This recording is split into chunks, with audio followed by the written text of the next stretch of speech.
your brain. Say that I'm again. not going to become like a super genius or anything. Say that again, Dr. Jim. I The said benefits? that what the balloon part does is it's going to help get more oxygen to the brain and take pressure off the brain.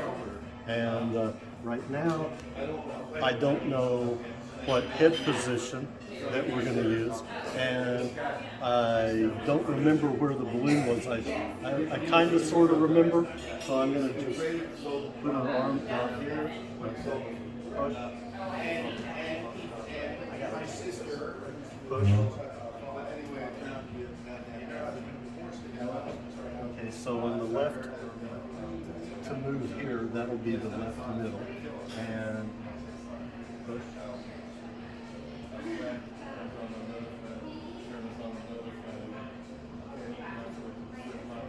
Okay, so we got a left middle. What we did on you is we went through and checked to see what head position. Put it in your nose? No. Not yet. So I'm just going to push here and hold. That's good and strong. So again, that one doesn't need it. Chin on your chest, chin down. Okay, so we're going to use that one. That's the first one that went weak.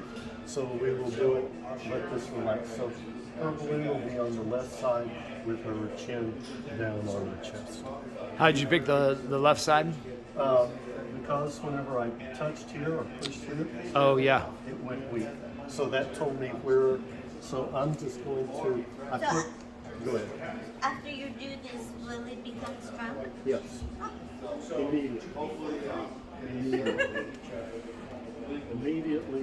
What was the here part? That just happens to be where your sunglasses would sit, where some skull bones come together. But when you tapped it, why does that arm go weak? Or the chest? I don't know what you did. I forgot. All I did was bring the body's attention to that particular place. And it did not go weak when your head was straight ahead, but when you put your head down, then it went weak. So that's what I was checking for, is which head patterns would cause something to go weak.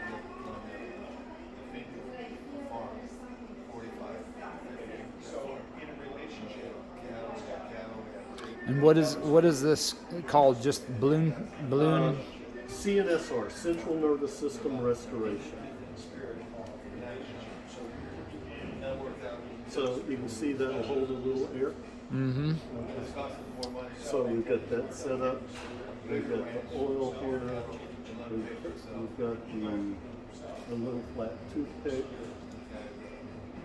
That's just a guide. What will I be feeling or noticing after I get more oxygen?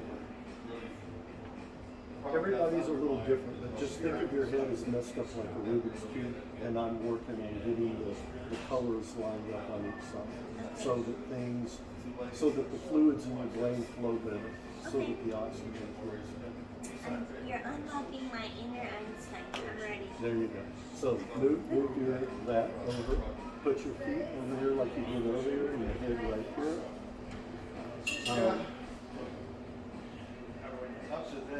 So I'm just putting a little air in it.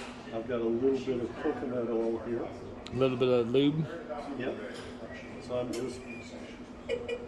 And what's the lube? That happens to be coconut oil. I could use any kind of oil. I could use aloe vera gel. I could use olive oil. So you will end up feeling. I'll put it in. You'll still be able to breathe. And then we'll have your chin down like that after I put this in. And then I'll have you take several good deep breaths. And then I'll hold your nose. And how you got your hands is how I normally have mine. Okay? Some people put them under their butt, but because you will feel heavy pressure in here for about 3 seconds, and then you will feel it go bloop to your throat. And when it goes to your throat, all of a sudden, when it hits the back of your throat, it feels like, oh my God, I can't breathe. Well, that lasts about 1 second. But in everybody's mind, their mind works so fast, they go, oh my God, something's gone wrong. I wonder if the doctor knows that I can't breathe. And I'm like, yes, I've been through it. I do this to myself. Okay, so just don't hit me. Control your hands. So I'm going to put this here. And I'm going to slide it in. You're all right. Good. You're doing just fine. And that's coming out. And you're still able to breathe. Right? Good. Okay. So as you breathe in, bring your toes up, kind of like a ballerina, and your feet. And as you breathe out, point them away. And breathe in. Is my mouth? I don't care. You can breathe through your nose. When I'm holding your nose, you won't be able to breathe through it, but you can always breathe through your nose. So, chin down. Good. Breathe in and out. Breathe in. You're going to feel the heavy pressure. Ah!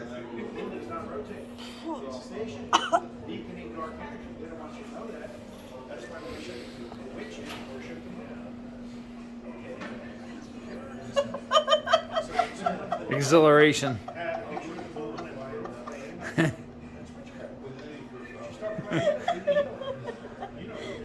it done? It's done.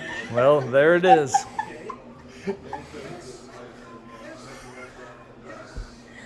Can you tell us what you experienced there, Radha? Like a bomb went off in my head. I can just imagine. I don't know if it was inflating or deflating, but something happened in my head. Was that the expression you had? Was that like feeling something or just the bomb going off? Well, at first it was just the sound was from the discomfort, and then it went poof, and that's when I shut up. And what happened after the? I just was laughing at myself for the reaction, I think. And there was like a tear in my eye. And, okay, so after it went off, the opposite thing happened, you know. It was very fast. I don't know how to explain it. Was it air? What was that? Everybody that's been through it, they can relate to what she's saying. The people who've not been through it, it looks crazy. It didn't last long, but when you're on the receiving end, it feels like forever. So what happened? Can we do the test? Sure. Okay, chin down.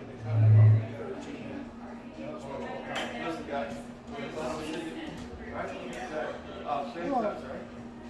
That sounds, and it was weak before. Yeah, it was. And now it's not weak because we've unlocked that particular pattern. So now there's air in my whole head. It's better than it was. It's incremental. It's like climbing a ladder. Okay. There's 78 patterns. The first one we checked was good.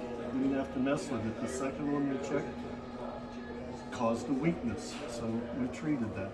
In my clinic, I would have taken my exam form and I would have gone through all 78 patterns and put X's by the ones that went weak. And then that would tell us how many treatments that you need, one treatment for each of those patterns that is twisted and compressed. Is there times when you do both nostrils? Sometimes, but most of the time it's one side or the other. Sometimes it'll show up like where you'll have like the brain says I need this move, then I need that move. So it's wanting to do this rather than just. I'm gonna blow my nose. Is that normal? Yep, that's normal. It's your chin's cut. Good. Yep.